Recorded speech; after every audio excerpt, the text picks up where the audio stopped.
Hey, what's up? I am going to share with you a huge tip on how to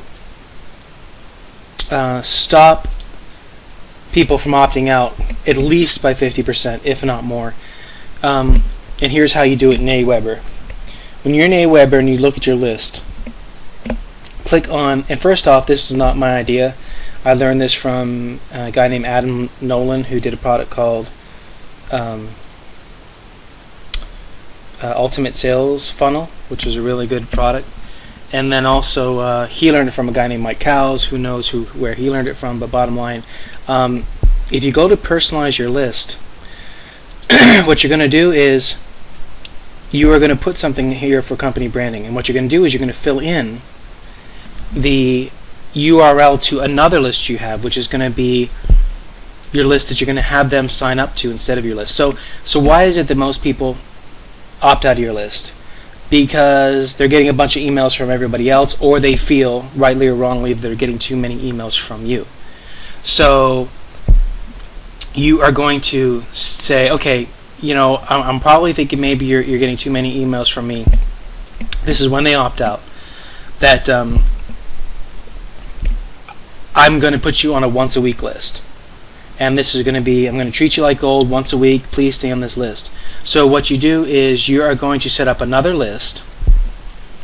I call this one once a week list. Okay, so I set up a list called once a week list, and I had a rule. If you go up here to automation, I have a rule. Excuse me, on my other lists. And I'm going to tie this in again, so I hope if I'm getting in the wrong place here. But if I go to one of my other lists, okay, here's my rule.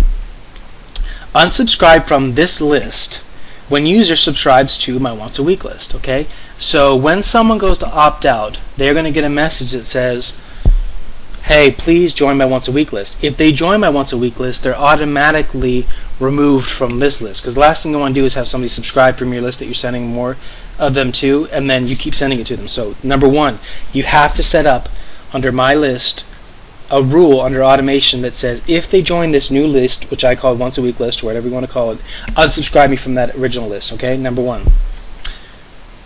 Alright, so let's list that in order. Number one, you create a new list, once a week list. Number two, you make an action under automation for your existing list or lists that when someone signs up to this new list, you're going to unsubscribe them from that list, the original list. Then you go back to the original list that you're dealing with and go to list settings again. When you go to personalize your list, this website URL is the URL of the form for them to sign into for the new list. How do you get the URL for the new form that was created? Well, when you go and create that new list, you go up here to web forms, and when you have a web form, let me get to the end here. When you create a web form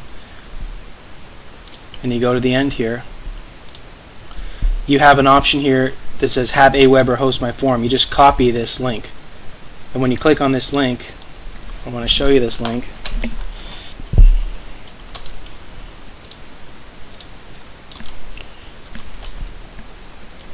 Okay, they just go to this link, and this is where they're opting in to the new list, which, like I said before, there's a rule to remove them from the other list. Okay, so once we go back to this original list,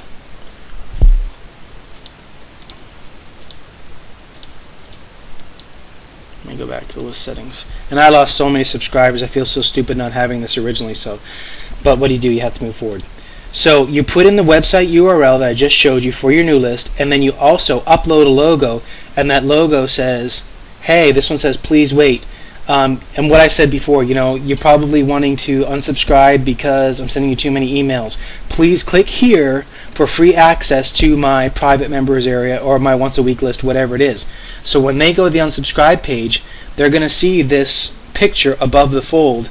They're going to click on it more times than not, because that's the reason why they're unsubscribing, is because you're sending them, in their mind, too many emails, and they're going to sign up to your new list, which takes them off the old list, and you keep their name. Beautiful. One other thing you need to remember is in this confirmed opt-in, put yourself as require opt-in as off. Some people say they want required opt-ins. I say don't, because if you give them, if they sign up to your list, they want to sign up to your list. As long as you're not doing something shady somehow, and I don't know how you would do this, but if you're trying to get them to sign up to your list without them knowing.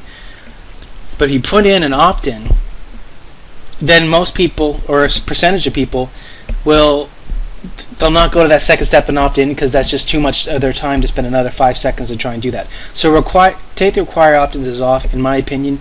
I've never had a problem with that.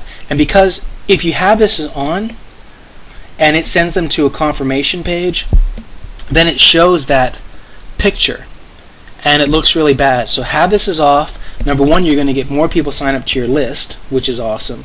And then number two, you're going to be able to do what I just showed you, and it's not going to show it on a subscribe. You don't want it to be saying, hey, please don't be leaving my list, when they just signed up to the list. So put all this together, and you're going to have a very easy way. Just watch this video again if you have to go through all the steps, but you're going to have a very easy way to keep people on your list, and you're going to differentiate those people in terms of whether or not they want once a week or they want less. So this is an absolutely huge tip, and I hope you guys like it.